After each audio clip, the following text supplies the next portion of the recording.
I suppose that's very much about young people if they want to go green and join a campaign. People used to be in CND and then later on be politicians, and that would be held against them. Well, yeah, and I think there is a huge problem at the minute because of social media, basically. Yes. Whatever you've done, whatever you've said, whatever you've tweeted can be dug up years later and be held against you. And if you're young and passionate and a bit carried away with yourself, you could say something really difficult that might maybe haunt you in a later career. So you've got to be careful, and that's, I hope, what we're teaching kids in schools. Yeah, well... You've got to be careful. But also maybe we as a society should be a little bit more forgiving.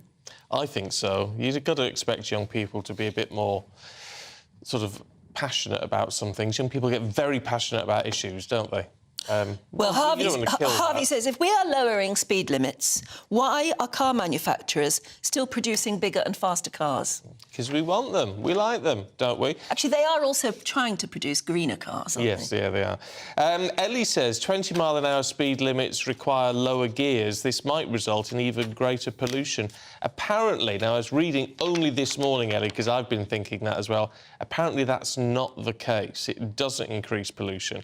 What it does do is increase frustration. Yeah. When you go along, especially if it's an empty 20-mile-an-hour road and it's big and wide enough and all the rest of it. Oh, Sean, I like your point. If governments want to save lives, they should bring back those old-fashioned public information films and posters like we had in the 70s. People wearing earplugs now step out onto the road without looking. And I yes. used to love those public information films. And a lot of people might say, oh, very nanny state, we're bigger and better than that nowadays. But I like those public information films. Well, they worked, didn't they? Yeah. Charlie Says, do you remember those? Charlie says... Yeah, that's right, yes. Charlie the cat. I used to love that. I mean, they were aimed at children. And there was the Green Cross Code Man, wasn't there? Yes, there was. Yeah. He's the man who... He was Darth Vader. He was, yeah. The man in the costume, famous. not the voice for Darth Vader, though, obviously. That was James Earl Jones. And Dee says, I live on a 30-mile-an-hour road and I'd love it to go down to 20 miles an hour. At times, it's like the Grand Prix outside our house. And I agree as well, because I live on a road that's ostensibly 30. People whiz through at 40 and 50, and I think that's disgusting, I really But why can't they just keep it to 30, though? See, that's the thing. If it's 30 and but it's a built-up area going through a village. It should be 20. I wouldn't mind 20. Wouldn't you? No, let everything crawl by. Oh, no, it'd drive me mad. It would drive me mad. But anyway, keep your thoughts coming through. Let's talk to the editor of Spike, Tom Slater, author and broadcaster Nikki Hodgson, who are both here. Good to see you this morning. What's your view on speed limits, Nikki? As a new mum, does that twist your perspective? Yes, it does slightly. I'm a non-driver as well, so that's quite important. And also, my husband actually had to do a speed awareness course this week because he was 4 miles over the limit at 5 a.m. in the morning when we were going to an airport a couple of weeks ago, and he said, actually, he learnt some things that he really didn't know, that you know, just the smallest numbers above the speed limit can really cause a lot of harm, basically. And I do, because, I mean, my absolute bugbear, actually, as a new mum with a pram, is if you go on a zebra crossing and cars wait till the very last minute to put the brakes on, it's so nerve-wracking. And you're not sure whether they have got it. You've got no idea if they've actually seen you or not. So you end up wearing really bright colours and putting things on the pram to try and get help with it. If I've got the sausage dog as well, then it becomes a bit of a nightmare. But don't you just wait until the car has stopped? But you can't with we've got a zebra crossing by our house in Leytonstone, and the traffic is just continuous back and forth all day. You absolutely need it there because there's no way you get across that road. It's to a big park, everyone uses it. But yeah, you just sort of, every time you go, you're anxious about it. Tom? No, I think this is crazy, I've got to say. I'm a non-driver as well, but I do just feel like at this point any of the motorists are getting hammered from all different directions. And I get that there's the safety argument, but if you can take that argument to its logical conclusion, what are you going to do? 5 miles an hour, 6 miles an hour? Presumably it gets safer and safer the lower you go. There's obviously a trade-off that has to take place here, and I just think that something like this is, you know, the costs are going to outweigh the benefits, I think. Sure. Do you think it's also a sort of stealthy way, it's a stealth tax on motorists, because there's no doubt speed cameras are going to clobber people, and they say the speed cameras are not going to be very tolerant of even 1 mile an hour over the limit. Which means you're going to have to crawl along at about 18 just to be safe, aren't you? The calibration on your car saying you're going at 20, well, it might be off a bit. It's meant to be 10% plus 2. Yes, but I don't think it's going to be anymore. I think they're saying they're going to be less tolerant. Yeah, it's going to be more precise. Yeah. So it'll make a fortune. But they say in Wales it's going to save £92 million on the health service. I don't know how they make these. No, I don't know. There's some computer model somewhere spitting these things out. And so specific as well. Yeah. It does make you question these things. But... Nikki, some of the other headlines that have caught your eye this morning, actually on the Express, 1 million people are ditching the NHS and going private. Yeah, so we know that people are already doing it with private health insurance. There's, more than 7 million people currently waiting for NHS treatment. It's astronomical. It's gone up so much between 2022 and 2023. And, you know, people can't wait. If you've got a serious illness or you're worried that you have, time is not on your side if you are on an NHS waiting list.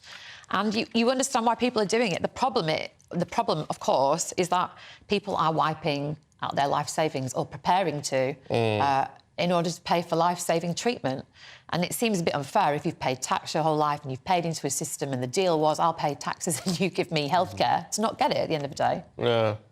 Well, I agree, but I can also understand the frustration from those people who at least have the... at least an option, even if it's digging into the savings, to say, I'm not waiting any longer. Well, of course, and you think if it's your life that's at stake, of course you're going to put that money in. And of course, the problem is you wouldn't be able to go to an insurance company and just suddenly take out health insurance. Exactly. Because the very condition you would want to have treated would be considered a pre-existing condition and they wouldn't insure you. And it's fascinating that people are starting to have to make these calculations, because that was the whole thing about the health service, that you didn't need to worry about money if you got sick. And yet that's being reintroduced, not because the health service has been taken away, but just because this waiting list has basically turned the health service into precisely that. It's a long queue to see a doctor. It's not actually something that's treated. The other thing I was going to say about health insurance is there's loads of conditions that it doesn't cover. Yeah. It's terrible for mental health, for example. I can't get it for any of the things that I've had. I think, you know, they're very, very clever about what they won't pay out for. So that's going to have to change as well. Yes, there are limits as well. You know, if you choose a certain surgeon, he might not be covered by your health insurance, so you have to pay extra or look for a surgeon who is. Yeah. I was looking, because we have health insurance. You often get health insurance in these sort of jobs. And I was thinking, when my crown fell out, because that was £800 to have a crown, 800 quid. I nearly passed out in the dentist chair when they said, so I'll look at see if I've got any cover on this. No dental. No, there is dental. Is there? And this acts as, you ring up and say, can you cover me for a crown? Ah, yes, we covered the dental, but it doesn't include crowns. Oh. It's like, it wouldn't, would it? It just wouldn't, would it? It covers everything apart from having a crown replaced. So I had to fork out 800 quid for that. You can spend a lot of money. That's too much, yeah. A lot of Can we talk about Donald Trump and what he's been saying? Why not? Yes, so this is a video clip which has been put out, which is Donald Trump making an argument that he's been making for some time, which is to say that the war in Ukraine would never have happened had he been president. He acts it out in a particularly amusing fashion as far as he kind of simulates this conversation between the two of them. I don't know if we have. Right, yes, we have. Let's have a look. Let's have a look. Before I even arrive at the Oval Office, shortly after I win the presidency, I will have the horrible war between Russia and Ukraine settled, and it would have never happened. It would have never, ever happened if I was there. I used to talk to Putin about it. I've said it very openly. I talked to him about it. It was the apple of his eye. I said, don't do it, Vladimir. Don't do it, Vladimir. Oh, you'll be making such a mistake. And I told him a couple of things. He said, you wouldn't do that. I said, yes, I will. No, you wouldn't. And he probably didn't believe me, but he believed me 10%. That's all you needed. But I said, don't do it. As soon as I left, they started to form. And I mean, what are we to make of that? Because although part of me wants to look at that and say, this is just crackers, he's the man who went to meet Kim Jong-un. Fire and fury and all that. I mean, that's one thing that an argument that he is. Which one he is? Oh, it's Un. Is the current, that's the one he met. Yeah.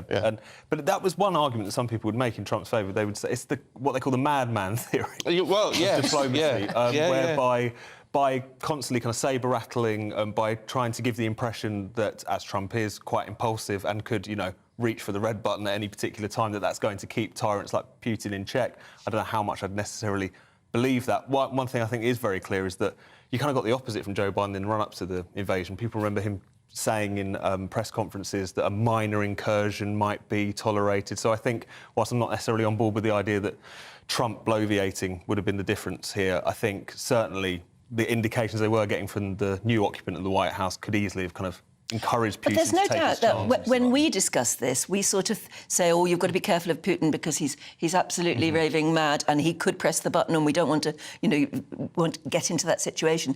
Maybe with Donald Trump, they're thinking the same thing. Oh, don't infuriate Trump because he actually might do it. I think maybe that's true. Maybe there's an element of one-upmanship there. I think what's really funny about that clip is the way that it's kind of so kind of down to earth, as if did he really say it in that voice to Putin? You sort of imagine the scene, don't you? Yeah. And you sort of think it did happen. I think what he's really good at doing there is connecting with the audience. That's like it's very, very skillful what he does there. Yeah, but they just lap it up. Of course they do. He knows what they want him to say. He knows how they want him to deliver that information. Even if it was in a formal email or I don't know, it wouldn't have been. I'll tell you what strikes me, which clearly isn't resonating with any of his core. But part of the sort of scandal around him was that he was too close to Putin. They said, well, I'm having chats with Vladimir and all. Well, his point is, I was close to him because it was keeping us safe. It worked as a tactic. God, but the allegation was, of course, that Putin helped get him elected. Yes, which I think was broadly been discredited by this point. I think that was something that was very comforting to particularly the kind of democratic establishment because they thought, well, how could they vote for this person? But yes, I think whether or not he was kind of soft in his relationship to Russia is one question, but I think the idea that he was a kind of Manchurian candidate, I never bought. Oh, Manchurian candidate, get you. There's a good movie. I tell you what, you're a clever lad. Let's have a look at the Mirror. Fuel companies, Tom, have agreed. I don't get this. They've agreed to a scheme where we can check out petrol prices, except that already exists. I didn't realise that. There's already apps that do it. In fact, on some cars, it shows on your sat nav, it shows the petrol prices as you're driving about already. You heard it here first. But so it seems like the government's competition watchdog is playing catch up with all these other apps and so on. And it's also quite limited schemes. There's only about 4,000 forecourts apparently we can access this information for. Also, if it is what it seems like a widget in a website. That's not something we can do. Reach for your phone whilst you park up on the side of the road, reach for your phone, and then Does look your for car it. do that? No, my car doesn't. But Mercedes-Benz's show whether if it's a diesel car, it shows the diesel prices. If it's a petrol car, it shows the petrol prices. It's a lot to read, though, isn't it, if you're driving? Well, you get an idea when you're traffic lights. It's a great idea, though. I mean, it really is a good idea. Exactly, and point out that you can end up paying £20 extra just on the basis of you're pulled into the one that's closest to you and so on. So it's one of those things where, particularly because of the pressures on people's budgets are so difficult at the moment, things like this are definitely going to be... I tell you what, I always think I'm talking to two non-drivers about it. I'll talk to you, Anne, about it. I tell you what I do think is when you think, oh, well, I'll go over there because it's a few pence cheaper, you often probably spend more in petrol getting to and from than you save. And when you get there, there's a queue because everybody's doing the same thing on the same app. Yeah. Yeah. So, oh well. So I don't know. It's one of I tell you what, information is power, though. Well, yeah, and if your budget depends on staying £20 under, a certain limit, then it is vital for survival. I never have a choice when I need to fill up. I've always taken it to the very last, breath. Oh yeah.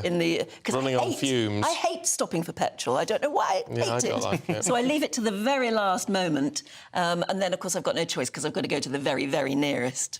Yeah. No, I'm a bit like that myself, but I've got to do it and it's like 120 quid a week. Oh, I know, it's just terrible, isn't it? On petrol. Honestly, it drives me insane. Those prices need to come down. Look, don't move an inch, you two, because at 6:45 we're just going to have a look at our top stories today.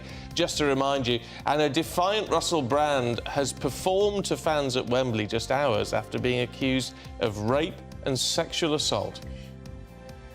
And despite opposition from some senior government MPs, 20-mile-an-hour speed limits continue to be rolled out across the UK. From today, all roads in Wales that are 30 miles an hour will be reduced to 20.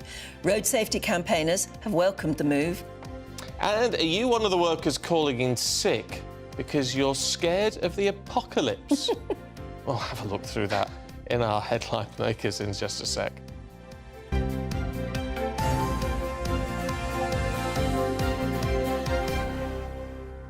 I think it's the front page of... The Star. It's Daily Star Sunday, is it? Got one here. Oh, it's just over there. Yes, here it is. It's got to be a Daily Star Sunday story. Yes, the end of the world is nigh, so I may be late in tomorrow. Heard some excuses in my time for that. Workers are skiving off. Young people, so here we go. Young people, yeah. Youngsters are staying at home because they fear the end of the world. You're young. I'm constantly gripped by fear at the end. But Is there a serious side to this, actually? There has been research which is to suggest that, I think they call it climate anxiety or eco-anxiety or something like this, which is to say, because young people from quite a young age are pumped with a very kind of doom-laden message. You see it in those Just Stop Oil protesters when they're climbing on top of things. Is this Greta Thunberg's issue? Because she went round to the UN and everywhere, didn't she, saying, "You have destroyed my future. I want you to panic." Yeah, but I don't know. I don't agree. I care about it. I care deeply about it now that I've got a little baby. But, you know, doom-mongering, we're all going to die of something anyway. Did you not care deeply about it before? I'll be really honest, I didn't care enough about it. And now I think about her. She's made me care about loads more things, actually. So I think that's the wonderful thing about having a child. But are you like are you like an ex-smoker as far as that goes? I don't preach to other people about it. I don't take things out of the rubbish and put them in the recycling, then give my husband a lesson about it. I just quietly do more. Do more. But I think climate anxiety is a very real thing. At least 2 of my sons feel it badly. They just get so depressed by the continuous sort of... the bad weather makes people talk about it, doesn't it? And then they read reports and they care enough to actually deeply get affected by it. I think it's quite real. Do you? Climate It worries anxiety. about me. I knew someone who, after the Brexit vote... had to go to counselling because they had Brexit anxiety. Well, no, that's one of the things that does make young people But I was just like, what? Get a grip. Yeah, but you can do that when wasn't the real underlying issue, was it? That was probably the thing that was used as a funnel for anxiety. Brexit did drive some people up the wall, definitely. Not in a very healthy fashion. No, They're we terrified. do know a few. It's seriously shocked to find depressed. that people disagreed with them. It seriously depressed some people. It really did. All right, but how do we... Because, you've got a lot of experience with mental health. You've suffered from some mental health issues and you're across it more than most people, let's put it that way. Are we just... we need to understand it more, and I totally appreciate that. Yeah. But is there an element where we are just not robust enough and we're not encouraging young people particularly to be robust? That is really interesting because I think about this a lot. Resilience is one of the qualities that I think about, passing on to my daughter. I think I'm quite resilient and I want her to be because it's really important for getting on in life. But I think what I think happens is with the news cycle and the way that people absorb news on social media, particularly younger people, because they're not engaging with TV news, they're not engaging always, with us. They're watching stories come through other people. Yes, so they're not getting a balance, are they? They're watching a story break via an influencer who's completely hammed it up or maybe done a video of them crying about the issue. Yeah. So feelings are contagious in that way. Hysteria is contagious. I don't want to do down the real fears that young people have. All generations of young people have fears, and you can argue that the next generation coming up has it harder than we did, or, you guys did, that's not really the issue. I think what happens is...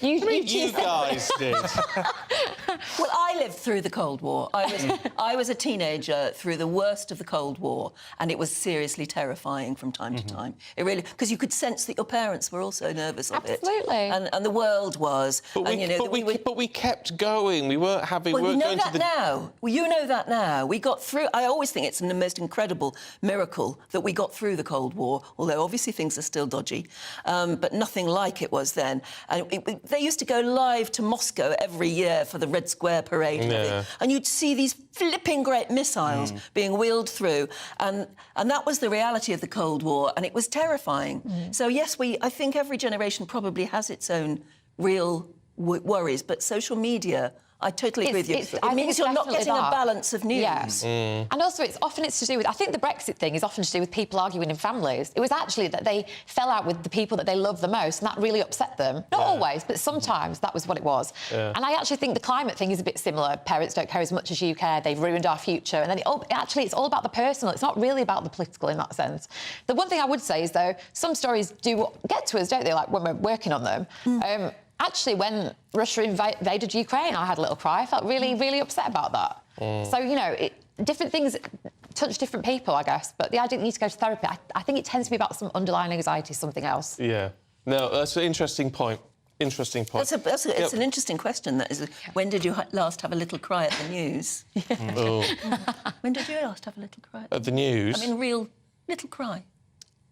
Oh, decades ago. I did. I've become very hardened in this business. Hardened newsman. I did the morning Trump won and Hillary lost. Did you? I got really upset about that, yeah. Yeah, that bothered me as well. Well, that's a lovely one for us to say. What about you at home? When did you last cry at the news? When did you last cry? I mean, really get upset at something that was happening in the news? Well, maybe it's when they tuned in at 6 o'clock this morning. Oh, yes. Could be. Can we have a look at... Because I love that... You know I love my alien stories. And Mexico, in case you missed it, Mexico have not only found aliens, they've put them on display. Very odd-looking things. Anyway, so someone on Twitter has made these aliens out of cake. Yes. So these... I think that's what the original aliens are made of. But there you go. I was trying to... Because I hadn't been following the story as close as you have, Stephen, so I had to kind of put the pieces together. But yes, so these aliens, as you say, they were originally presented... Oh, so that's very good. I mean, it looks exactly like... Yes, the ones that were presented the other week. Yeah. So, yeah, this is a British cake maker. I think his name's Ben Cullen. He's known for all kinds of different spectacular cake creations, but he's now... It's very good, isn't it? And if you haven't seen the original Aliens, that is a very good imitation. I say aliens. I mean, there's a lot of scepticism as to whether... Is there heck? Some of the bones are animal bones, and some of them are put in upside down to give it an alien look. Are they heck aliens? See, what always strikes me about best. this is that there's, these they're three-fingered. I always think if you're an alien and you're doing all these very technical things and building ships and all the rest of it, why would you only have 3 fingers? You're much more likely to have tentacles, I think. Yes. Much more useful. Yeah. I mean, octopus is so clever, and they've got, all those Space legs. octopus. Space octopus, Is that what you're why not?